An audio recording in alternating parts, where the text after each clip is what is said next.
This channel does not promote any violent, harmful, or illegal activities. All content provided by this channel is meant for an educational purpose only. ইউকাসা মানে মাকড়সা জাল কাটতে কাটতে আরো কত কি বেরিয়ে আসছে তদন্তকারীদের কাছে। দেখুন যে উমার যে ব্লাস্ট করিয়েছে তার i20 গাড়ি দিয়ে, সেই উমারের 3টে গাড়ি ছিল।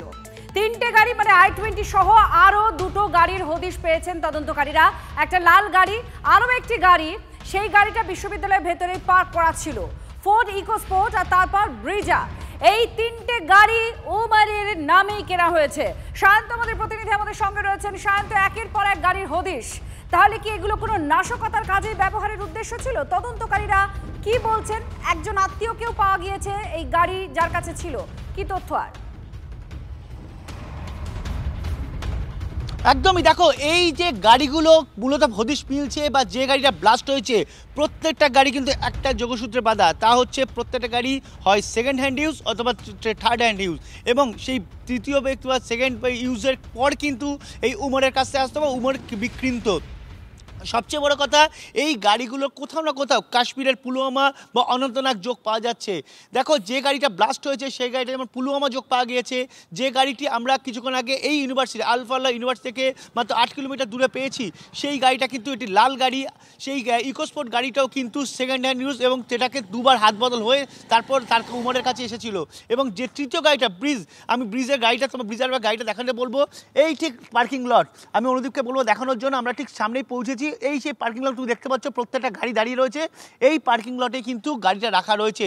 ব্রিজার গাড়িটা ইতিমধ্যে পরীক্ষা করার জন্য ফরেন্সিক বিশেষজ্ঞরা আসছেন, এনএসসি থেকে আসছে। গোটা গাড়িটা কিন্তু ঘিরে রাখা হয়েছে যাতে কোনোভাবে এই গাড়ির আশেপাশে কেউ না যেতে পারে। বিস্ফোরক রয়েছে কিনা সেটাও কেউ এখনো জানে না। এনএসসি যতক্ষণ না আসছে, বোম স্কোয়াড যতক্ষণ না এসে পৌঁছাচ্ছে। দেখো, এই গাড়িগুলোকে ব্যবহার করা হচ্ছিল মূলত, যেটা তদন্তকারীরা মনে করছেন যে বিস্ফোরক রাখার জন্য, এবং এই বিস্ফোরক সেই গাড়িতে রেখে দিকে একটু দেখতে চাইছি, কারণ ব্রিজ যে গাড়িটা, তৃতীয় যে গাড়িটা পাওয়া গিয়েছে ব্রিজা, সেই গাড়িটা আমরা একটু দেখতে চাই যেখানে রাখা আছে, যে পার্কিং লটে রাখা আছে। আমি আমি আমি আমি অনুদীপকে বলবো দেখানোর জন্য। অনুদীপ, তুমি একবার যদি দেখাও পার্কিং লটটা, একটু যদি জুম করে দেখাও যে পার্কিং লটটা ঠিক এইখানেই কিন্তু আগের দিন মুজাম্মিলের গাড়ির পাশে পাওয়া গিয়েছিল, দেখা গিয়েছিল উমারের গাড়ি যেটা 13 দিন ধরে ছিল, ঠিক এইখানে কিন্তু ব্রিজার গাড়িটা রাখা আছে। এই সেই পার্কিং লট, ইউনিভার্সিটি ঠিক পেছন দিকে আমরা দাঁড়িয়ে রয়েছি এবং পুরো পার্কিং লটটা দেখা যাচ্ছে। এখানেই কিন্তু ব্রিজার গাড়িটা রাখা রয়েছে, এবং এই ব্রিজার গাড়িটাই মূলত চারপাশ দিয়ে ঘিরে রাখা হয়েছে। এনএসজির বোম স্কোয়াড আসছে, যেটা তোমাকে বলছিলাম। এই সেকেন্ড বা থার্ড হ্যান্ড ইউজগুলো গাড়িগুলোকেই বিস্ফোরক ভরে উত্তর এবং উত্তর পশ্চিম ভারতে বিভিন্ন কোণে ছড়িয়ে দেওয়াই ছিল মূল উদ্দেশ্য। এখনও পর্যন্ত 4টি গাড়ির হদিশ মিলেছে, 3টে গাড়ি, একটি গাড়ি ব্লাস্ট হয়েছে, 2টি গাড়ি হদিশ মিলেছে, এবং আরও একটি গাড়ি যেটা মূলত মুজাম্মিলের গাড়ি, সেটাকে পুলিশ ইতিমধ্যেই ইউনিভার্সিটির ভিতর থেকে বাজেয়াপ্ত করেছে। পুরোটাই এখন স্ক্যানারে রয়েছে। শান্ত আমাদের প্রতিনিধি ঠিক সেই জায়গা থেকে আমাদের সঙ্গে আছেন যেখানে এই ব্রিজা গাড়িটাকে পার্ক করে রাখা হয়েছে। আরো একটা গাড়ি, এটা দেখছেন এই লাল গাড়িটা, এটা তার আত্মীয়ের কাছে ছিল যাকে আটক করেছে পুলিশ। এই উমারের এক আত্মীয়র কাছে এই লাল গাড়িটা ছিল। এই গাড়িটায় অনেক নথি কাগজপত্র পেয়েছেন তদন্তকারীরা, আর সেই সমস্ত বিষয়গুলো এখন খতিয়ে দেখা হচ্ছে। আর মোট 3টে গাড়ির মধ্যে এটা দ্বিতীয় গাড়ি। আরও একটা যে গাড়ি, সেই গাড়ি হচ্ছে যেটা ব্লাস্ট হয়েছে, i20 গাড়ি, যেটা আপনারা সিসিটিভিতে দেখেছেন, সাদা রঙের গাড়ি, সেই গাড়ি, তার সঙ্গে লাল গাড়ি, আর তার সঙ্গে আরও একটি গাড়ির হদিশ পাওয়া গিয়েছে। কি ভাবছেন, এই মুহূর্তে একের পর একটা গাড়ি উদ্ধার হয়েছে, তার সঙ্গে কোনো রকম যোগসূত্র নেই? না, প্রত্যেকটা গাড়ির সঙ্গে যোগসূত্র রয়েছে, কারণ এই মুহূর্তে একটা বড় খবর আমরা ব্রেক করব। 32টা গাড়ি নিয়ে দিল্লির 32টা জায়গায় ধারাবাহিক বিস্ফোরণের ছক ছিল জৈশের ডক্টর মডিউলের। সেই কারণে কি এক একজনের নামে 3টে 4টে করে গাড়ি রয়েছে? সেই গাড়িগুলোই কি বিস্ফোরক হিসেবে ব্যবহার করা হতো? কি জানা যাচ্ছে সূত্র মারফত? আমার সহকর্মী তন্ময় আমার সঙ্গে রয়েছে এই মুহূর্তে নিউজ ডেস্ক থেকে। তন্ময়, 32টা গাড়ি নিয়ে 32 জায়গায়, মানে আমরা বলছি না যে উকাসা মানে মাকড়সার মতো জঙ্গি জাল ছড়িয়েছে, কিন্তু যদি এটা উপর থেকে আমি একটুখানি ভাবি, মানে 32টা জায়গায় 32টা গাড়ি নিয়ে বিস্ফোরক তৈরি করা বা বিস্ফোরক সেখানে বিস্ফোরণ ঘটানো, এটা তো ভয়ানক। ওখানেও তো একটা জাল। দেখো, একেবারেই তাই। যে কথা আমরা বলছিলাম সেটা হচ্ছে গোয়েন্দাদের কাছে যে তথ্য এসছে সেটা খুব মারাত্মক। 32টা গাড়ির একটা ব্লাস্ট কারপুল তৈরি করেছিল এই জৈশের ডাক্তার মডিউল। এখন আপাতত এই তথ্যটা এসছে গোয়েন্দাদের হাতে। 32টা গাড়ি যেগুলো সেকেন্ড হ্যান্ড, থার্ড হ্যান্ড বা ফোর্থ হ্যান্ড, অর্থাৎ বারবার হাত বদল হয়েছে যাতে গোয়েন্দারা তদন্ত করতে গেলে বিপাকে পড়েন, সেই জায়গা নজর রেখে দিয়ে এরকম 32টা গাড়ির হদিশ এসছে। 4টি গাড়িকে ইতিমধ্যেই চিহ্নিত করা গেছে এবং তুমি দেখতে পাচ্ছ কোথাও i20, কোথাও ব্রিজার, কোথাও হচ্ছে যে ইকো স্পোর্টস, অর্থাৎ বিভিন্ন ধরনের গাড়ির কোনো ইয়ে নেই যে কোন গাড়ি নিতে হবে তার কিছু নেই। এই গাড়িগুলোকে গাড়ি বম হিসেবে চিহ্নিত করা। আর একটা গুরুত্বপূর্ণ তথ্য গোয়েন্দাদের কাছে এসছে, 6ই ডিসেম্বর বাবরি মসজিদ ভাঙার দিন ছিল। সেই 6ই ডিসেম্বরে 6 জায়গায় বড় সড়ো বিস্ফোরণ ঘটানো হবে এই গাড়ি বম দিয়ে। অর্থাৎ সেই গাড়িগুলো কোথায় বা সেই বিস্ফোরকগুলো কোথায়, কারণ উমর তো এক্সপার্ট ছিল যে গাড়িটাকে গাড়ি বোমে পরিণত করে দেওয়ার। ফলে এই 32টা গাড়ির যে বম ব্লাস্ট কার্পুল তৈরি করেছিল জৈসের ডাক্তার মডিউল 1, 2, 6ই ডিসেম্বর 6 জায়গায় বিস্ফোরণ ঘটানোর পরিকল্পনা ছিল। তার সঙ্গে 32টা গাড়ি দিয়ে ওই 6টা জায়গায় যদি বাদ দিই আমরা, তাহলে আরও জায়গায় বিস্ফোরণ ঘটানো। গাড়িগুলো কেনা হচ্ছিল মূলত দিল্লি, হরিয়ানা, পাঞ্জাব, উত্তরপ্রদেশ, অর্থাৎ দিল্লি গাড়ির মধ্যে এই উমারের আমরা 3টে গাড়ি চিহ্নিত করেছি এবং আগের আরেকটা গাড়ি চিহ্নিত হচ্ছে। মানে এখনো পর্যন্ত তদন্তকারীদের 28টি গাড়ি খুঁজে বের করতে হবে, কারণ এই 32টা গাড়ির মাধ্যমে কিন্তু তারা বিভিন্ন জায়গায় এই প্ল্যান করেছিল, বিস্ফোরণ ঘটানোর প্ল্যান করেছিল। আপাতত তুমি সঙ্গে থাকো তন্ময়।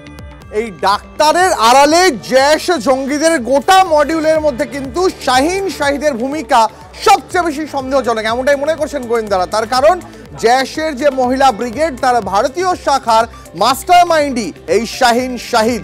কিভাবে এই শাহিদ এই দেশের বুকে বেছে বেছে জঙ্গিদের রিক্রুট করত, কোথা থেকে তহবিল সংগ্রহ করত, পুরোটা জানবো। আমাদের সঙ্গে চিফ রিপোর্টার সিজার রয়েছে।